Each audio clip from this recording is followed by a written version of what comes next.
My name is Alex Carter, 30 years old, and I work as a software engineer at a reputable tech company in Boston. I've always considered myself the guy who follows the rules, works hard, and dreams big. My fiancée, Jenna Parker, 28, is a fitness instructor. She's the kind of woman who lights up a room with her energy, stunning, confident, and absolutely relentless in whatever she sets her sights on. That's part of why I fell in love with her. But, apparently, her relentlessness didn't end with her career. We'd been together for 4 years, engaged for 1. The wedding was 3 months away, and every detail was meticulously planned, except for the part where Jenna would stab me in the back. I remember the day it all fell apart like it was yesterday. It was a Friday, and I decided to leave work early to surprise Jenna. She'd been working long hours at the gym, running extra classes for bridesmaids looking to slim down before their big day. She joked that she was her own best customer. I thought I was being romantic, showing up with flowers and dinner reservations.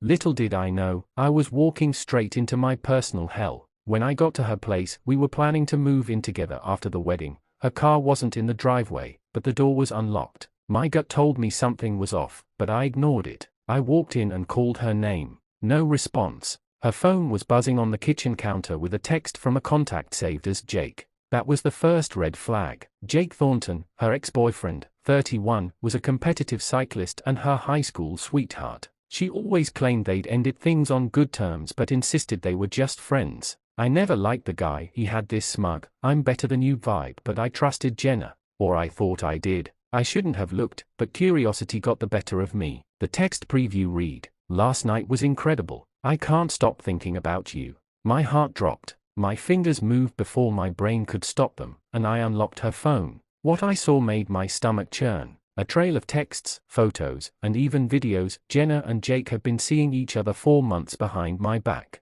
The messages were explicit, full of passion and longing, the kind of stuff she hadn't shared with me in ages. Then I heard it, a laugh coming from upstairs. A man's laugh. I clenched the flowers so tightly that the stems snapped. The dinner bag fell to the floor as I bolted up the stairs 2 at a time. The bedroom door was ajar, and what I saw burned into my brain forever. There they were, tangled in the sheets like something out of a bad soap opera. Jenna froze, her face draining of color, while Jake had the audacity to smirk at me. "Alex," Jenna stammered, pulling the sheets up to cover herself. "This isn't what it looks like. Are you serious right now?" I barked, my voice shaking with a mix of fury and heartbreak. "You're actually going to try that line?" Jake, the arrogant bastard, leaned back against the headboard, completely unfazed. "Relax, man. It's not a big deal." "Not a big deal?" I repeated, my voice rising. "You're sleeping with my fiancé, and you think it's not a big deal?" Jenna started crying, crocodile tears. I was sure of it.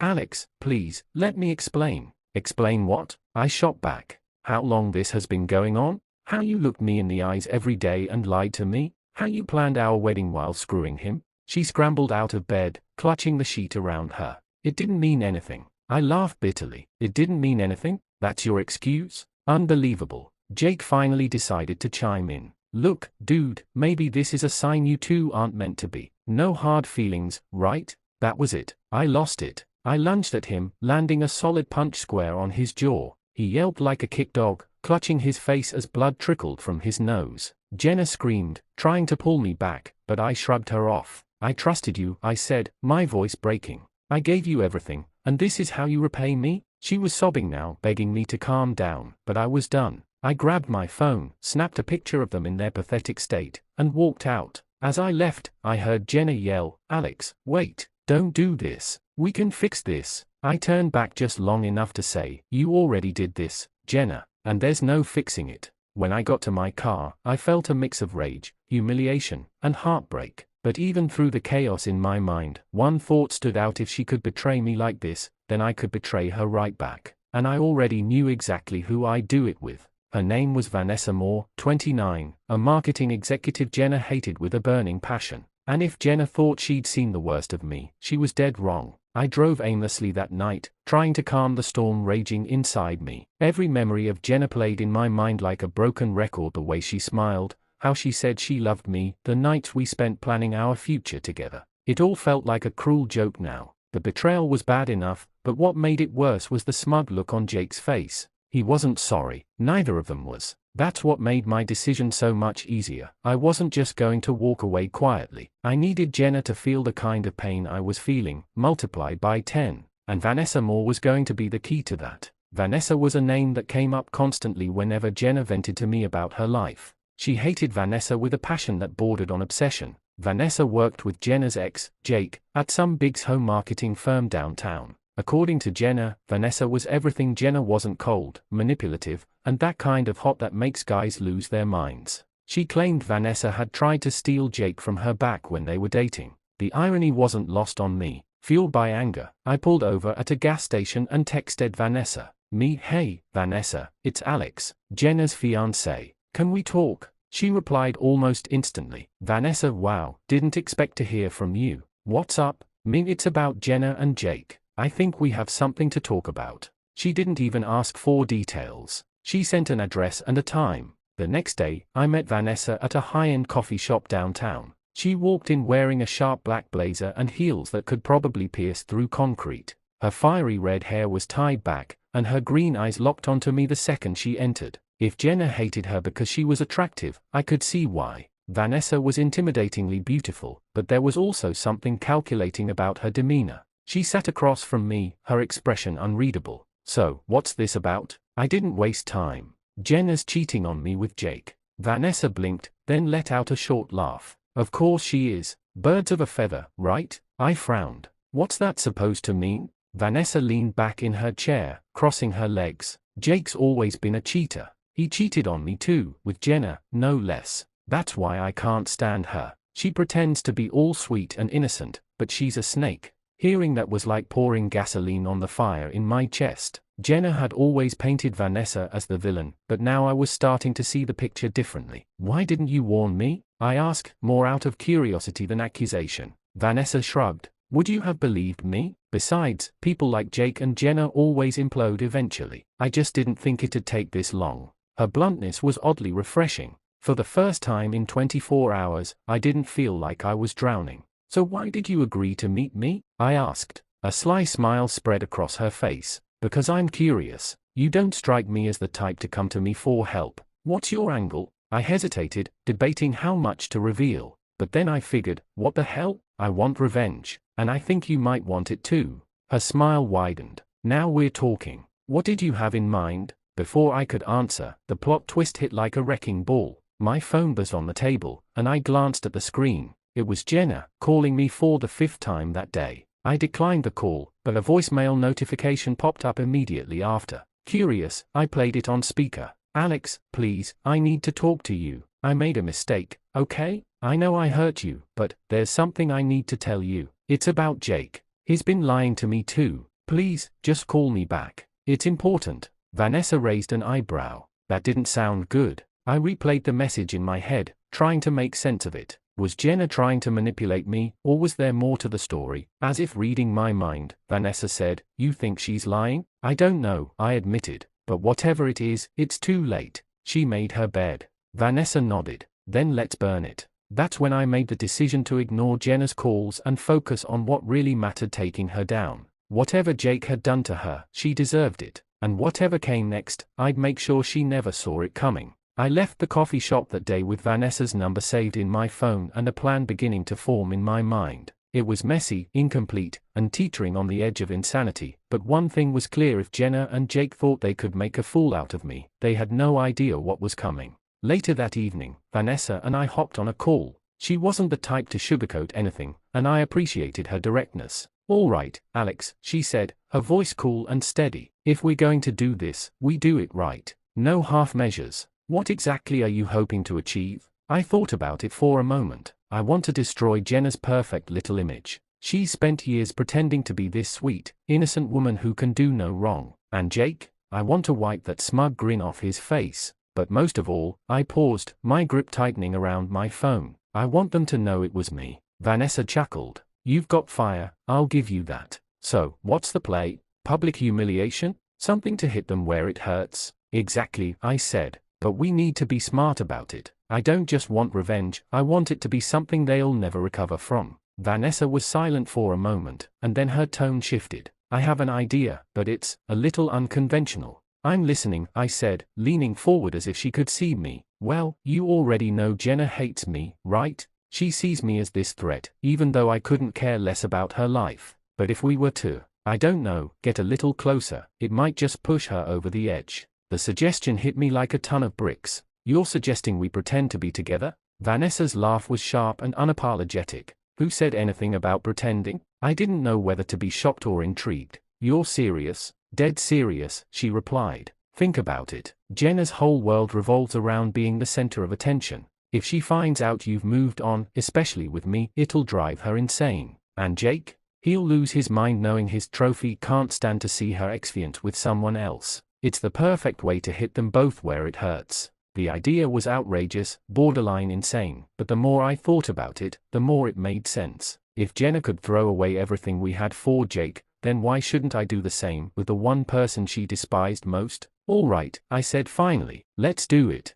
but we need to make it believable. Vanessa didn't miss a beat. Don't worry, I'm very good at making people believe what I want them to. The next few days were a whirlwind of planning. Vanessa and I started by crafting the perfect narrative. We'd accidentally bump into each other at a local bar, where we'd be conveniently spotted by one of Jenna's nosy friends. Vanessa would lean in close, laughing at my jokes and touching my arm just enough to make it clear we were more than friends. To sell the story, I updated my social media with a few subtle but telling changes. A picture of Vanessa and me at a downtown event. A cryptic post that read, "Sometimes, the best endings come from unexpected beginnings." Within hours, the comments started rolling in. Jenna's friend 1, wait, are you and Vanessa a thing now? Jenna's friend 2, wrong, Jenna is going to flip. Perfect. Vanessa, for her part, was a natural. She played the role of the alluring new girlfriend with an ease that was almost unsettling. Every move she made was calculated, from the way she'd lean her head on my shoulder to the playful winks she'd throw my way when she knew people were watching.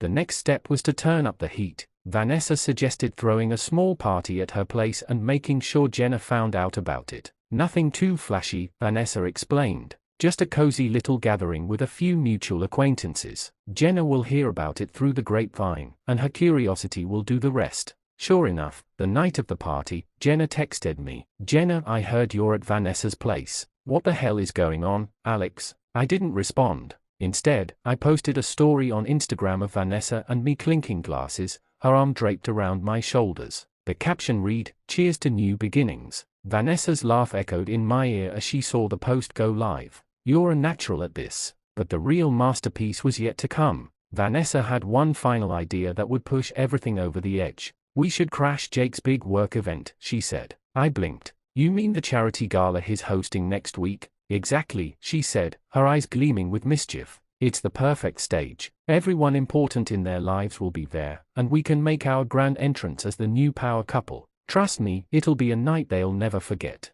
The plan was set. We'd arrive fashionably late, dressed to the nines, and let the rumors and whispers do the rest. Jenna would see me with Vanessa, looking happier than ever, and Jake would be left wondering how everything had spiraled so quickly out of his control. As Vanessa and I finalized the details, I couldn't help but marvel at how smoothly everything was falling into place. It was outrageous, risky, and completely out of character for me, but it was also exhilarating. For the first time since discovering Jenna's betrayal, I felt like I was in control again. And as Vanessa poured us another glass of wine to toast to our plan, I couldn't help but think if revenge was a dish best served cold, then we were about to throw a feast. The night of the gala arrived, and Vanessa made sure everything was perfect. She stepped out of her apartment in a sleek red dress that hugged her figure in all the right places, her hair cascading over her shoulders like a waterfall of fire. She looked like a walking warning sign, one that screamed, "Danger, don't mess with me." "You clean up well," she said, eyeing my tailored navy blue suit and crisp white shirt.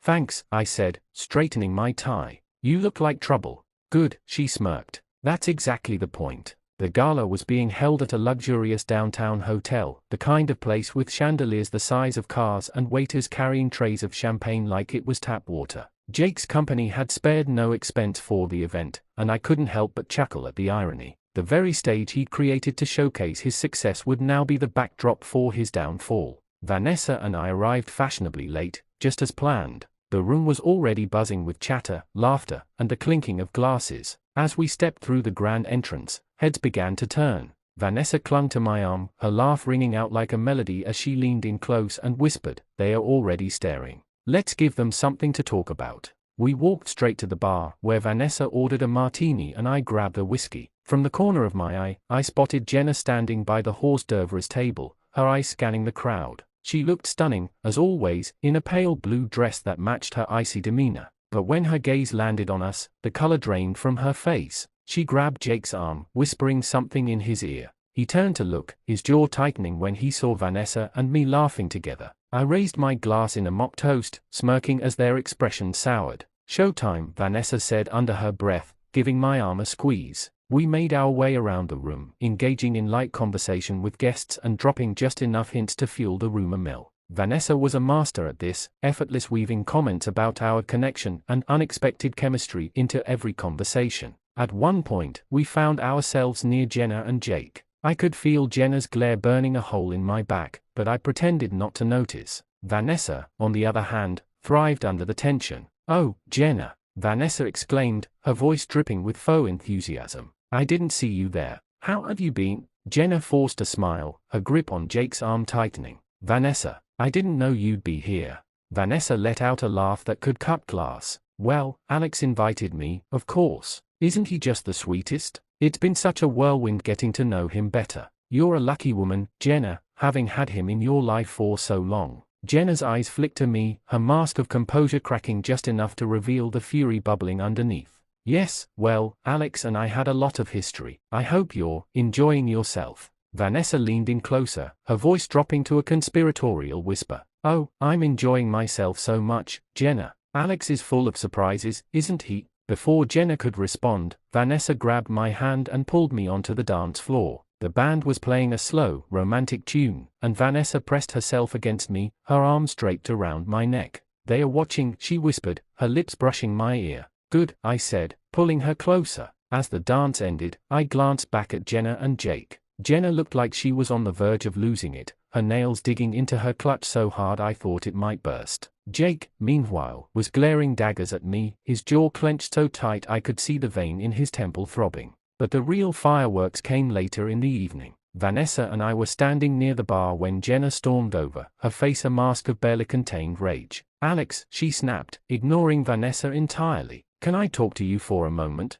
Alone?" Vanessa raised an eyebrow, sipping her martini. "Oh, don't mind me. I'll just be over here." Jenna grabbed my arm and pulled me into a quiet corner. Her eyes were wild, her voice low but sharp. "What the hell are you doing, Alex? Parading her around like this? Do you have any idea how this makes me look?" "I don't know, Jenna," I said, feigning innocence. "How does it make you look?" Her cheeks flushed with anger. "You're doing this on purpose. You're trying to humiliate me." I leaned in, my voice dropping to a dangerous whisper. "You humiliated me first, Jenna. Did you really think I'd just roll over and let you and Jake walk all over me? This is me showing you what it feels like." Before she could respond, Vanessa appeared at my side, her hand sliding possessively onto my arm. "Everything okay over here?" she asked sweetly. Jenna glared at her, then at me, before storming off. Vanessa watched her go, a satisfied smirk on her lips. "That went well," she said. The night ended with Jenna dragging Jake out of the gala, her face twisted in fury. Vanessa and I stayed behind, enjoying the whispers and stolen glances from the other guests. As we left the hotel, Vanessa looped her arm through mine and said, "You know, Alex, I think we make a pretty good team." I couldn't help but agree. The morning after the gala, I woke up feeling a mixture of satisfaction and apprehension. Last night had gone even better than I could have planned. Jenna's fury, Jake's humiliation, and the swirling rumors among their peers were all signs that the cracks I'd been aiming to create had turned into full-blown fractures. But now, it was time to see what the aftermath would bring. Vanessa, sitting cross-legged on my couch in one of my t-shirts, was scrolling through her phone while sipping coffee. Her devilish grin told me everything I needed to know. "You're trending, Alex," she said, tilting the screen toward me. I looked at the screen and saw a barrage of photos and videos from the gala, Vanessa and me dancing, laughing, and looking far too cozy for two people who supposedly had no history together. The captions were brutal. "Vanessa and Alex. Didn't see that one coming. Trouble in paradise for Jake and Jenna. Alex is living his best life after that breakup." There were even a few candid shots of Jenna glaring daggers at us and Jake looking like he'd swallowed a lemon. "Well," I said, setting my coffee down, "that didn't take long. Vanessa laughed. Oh, this is just the beginning. Wait until they get to work on Monday. You've just become the office legend. She wasn't wrong. By noon, my phone was buzzing with messages from people who'd been at the gala. Some were congratulating me on my upgrade, while others were fishing for details about what had really happened. But the most interesting messages came from Jenna. At first, they were angry. What the hell is wrong with you, Alex? You're disgusting for doing this to me in front of everyone. You and Vanessa deserve each other. You're both trash. Then, the tone shifted. Can we talk? I need to explain. Please, Alex. I know I messed up, but this isn't fair. I ignored them all. The fallout hit Jenna and Jake hard. Vanessa, being the queen of petty vengeance, had connections in their industry and wasn't shy about feeding the gossip mill. Within days, stories about Jake's sleazy behavior at work and Jenna's infidelity were circulating among their colleagues. It wasn't long before Jake's reputation started taking a hit. Meanwhile, Jenna was spiraling. She showed up at my apartment one evening, unannounced and clearly unhinged. Her makeup was smudged, her hair a mess, and her eyes red from crying. Alex, please, she begged, standing in my doorway. We need to talk. I leaned against the doorframe, arms crossed. What is there to talk about, Jenna? You made your choices, and so did I. Tears streamed down her face as she tried to explain herself. I wasn't thinking. It was a mistake. I didn't mean to hurt you. Didn't mean to hurt me, I snapped, my voice rising. You slept with your ex, Jenna. You lied to me. You humiliated me. Don't stand here and act like this was some minor lapse in judgment. She reached for my hand, but I pulled away. I was scared, okay? Scared of settling down, scared of commitment. I thought I needed closure with Jake, but it was the worst decision I've ever made. I let out a bitter laugh. Closure? Is that what you call it? Funny, I don't remember you mentioning closure when we were planning our wedding. She sobbed harder, her voice breaking. I lost you, Alex. I ruined everything, and now I don't even know who I am anymore. For a moment, I almost felt sorry for her. But then I remembered the months of lies, the betrayal, and the pain she'd caused. You didn't just lose me, Jenna, I said coldly. You lost the life we were building together. And for what? A fling with a guy who couldn't even keep his job after Vanessa exposed him. Her face crumpled as she realized the full weight of what she'd done. Please, Alex, I know I don't deserve it, but I'm begging you, give me another chance. I shook my head. No, Jenna, you made your bed, now lie in it. She stood there for a moment, as if hoping I'd change my mind. When it became clear I wouldn't, she turned and walked away, her sobs echoing down the hallway. As for Jake, his downfall was just as satisfying to watch. Vanessa's efforts to tarnish his reputation paid off in spades. Rumors of his unprofessional behavior and questionable ethics spread like wildfire, and it wasn't long before he was forced to resign. Vanessa and I remained friends, though our relationship fizzled out after the gala. It had served its purpose, and we both agreed it was better to part ways while we were still on good terms. She moved on to her next project, some poor guy who had wronged her friend, and I focused on rebuilding my life. Months later, I heard through the grapevine that Jenna had moved out of the city, her career in shambles and her social circle all but abandoned. Jake, too, had disappeared from the scene, his name now a cautionary tale among his former colleagues. As for me, I was finally free. Free from the lies, the betrayal, and the weight of a relationship that had been built on a foundation of deceit. I'd come out of it stronger, wiser, and, most importantly, at peace. And in the end, that was the best revenge of all.